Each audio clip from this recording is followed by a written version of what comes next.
పాలమ్మినా పూలమ్మినా కష్టపడ్డా కాయ కష్టం చేసిన డైలాగులు చెప్పేటటువంటి వ్యక్తి మల్లారెడ్డి ఫ్యామిలీ తోటి మోదీ సార్ని కలవడానికి పోయిండు. మోదీ సార్తో చెప్పినట్టు మాకు 5 టికెట్లు కావాలి, మా కొడుక్కి మల్కాజ్గిరి ఎంపీ టికెట్ కావాలి, మా కోడలకు ఎమ్మెల్యే టికెట్ కావాలి, నాకు ఎమ్మెల్యే టికెట్ కావాలి, మా అల్లునికి ఎమ్మెల్యే టికెట్ కావాలి, మా ఫ్యామిలీలో ఇంకా 2 ఎమ్మెల్యే టికెట్లు కావాలి, మొత్తం ఒక 5-6 టికెట్లు మాకే కావాలి బీజేపీ నుండి అని చెప్పి మల్లారెడ్డి బీజేపీతో మాట్లాడుకున్నాడు అనేది వినబడుతున్న చర్చ.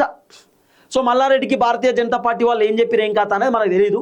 తర్వాత మల్లారెడ్డి కోడలు బీజేపీ ఆఫీస్ పోయి వచ్చింది. ఆ బీజేపీ ఆఫీస్లో కూడా ప్రెస్ మీట్లో మేము పోతలేము, మాకు పార్టీతో సంబంధం లేదు, ఉత్తగానే కలవనీకి వచ్చినా ఒక లీడర్తో మాట్లాడి నీకు వచ్చినా అని చెప్పి మల్లారెడ్డి వాళ్ళ కోడలు చెప్పేటటువంటి కార్యక్రమం చేసింది. ఇప్పుడు అసలు వినబడుతున్నటువంటి అంశం ఏంది చెప్పనా, మల్లారెడ్డిని భారతీయ జనతా పార్టీలో ఉన్నటువంటి ఒక కీలకమైనటువంటి వ్యక్తి మల్లారెడ్డిని రంగంలోకి దించిండు. మల్లారెడ్డిని బీజేపీలోకి రమ్మని చెప్పి ఒక లీడర్ ఆహ్వానించిండు. మల్లారెడ్డి వాళ్ళ కొడుకు భద్రారెడ్డికి మల్కాజ్గిరి ఎంపీ టికెట్ ఇచ్చి ఈటల రాజేందర్ని మల్కాజ్గిరి నుండి తప్పిద్దామనేటటువంటి ఆలోచనలో భారతీయ జనతా పార్టీలో ఒక లీడర్ ఉన్నాడు అనేది వినబడుతున్న చర్చ. అంటే ఈటల రాజేందర్ని బీజేపీలోకి వెళ్ళి తప్పించడానికి బీజేపీ పార్టీలోని ఒక వర్గం ఈటల పైన కుట్ర చేస్తూ ఉన్నారు, ఈటలను తప్పించడానికి రకరకాల ప్రయత్నాలు చేస్తూ ఉన్నారు అనేది వినబడుతున్న వ్యవహారం. ఇప్పుడు ఈటల రాజేందర్ పైన ఎవరు కోపం ఉన్నది బీజేపీలో, ఈటల రాజేందర్ అయితే ఎవరితో పంచాయతీ పెట్టుకోడు, తగాదాలు పెట్టుకోడు, ఆయన అందరితోని క్లోజ్ ఉంటాడు, కలిసి ఉంటాడు, కలవాసం లేనటువంటి మనిషి, అందరితో వెరీ క్లోజ్ ఉంటాడు, మంచిగా ఉండేటటువంటి వ్యక్తి.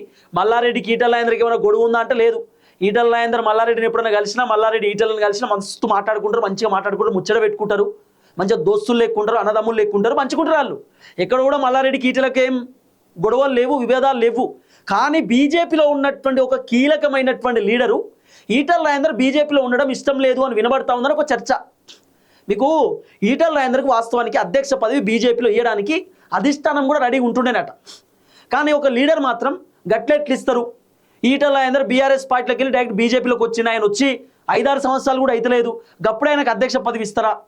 గట్లెట్లు ఇస్తారు, ఇవ్వద్దు. అట్లా బీజేపీలో చాలా మంది కష్టపడినటువంటి వాళ్ళు ఉన్నారు, వాళ్ళకు పోవాలి అధ్యక్ష పదవి, లేకపోతే ఇబ్బంది అవుతుంది.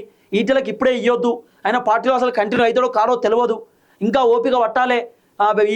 ఏంది ఈటల రాజేందర్ వేరే పార్టీతో క్లోజ్గా ఉన్నాడు, ఈటల రాజేందర్ బీఆర్ఎస్లతో టచ్లో ఉన్నాడు అని చెప్పి ఇట్లా రకరకాలుగా ఈటలను బద్నాం చేసి ఈటలకు అధ్యక్ష పదవి రాకుండా చేసిరట ఒక లీడర్. ఆ లీడర్ ఎవరో మీకే తెలుసు.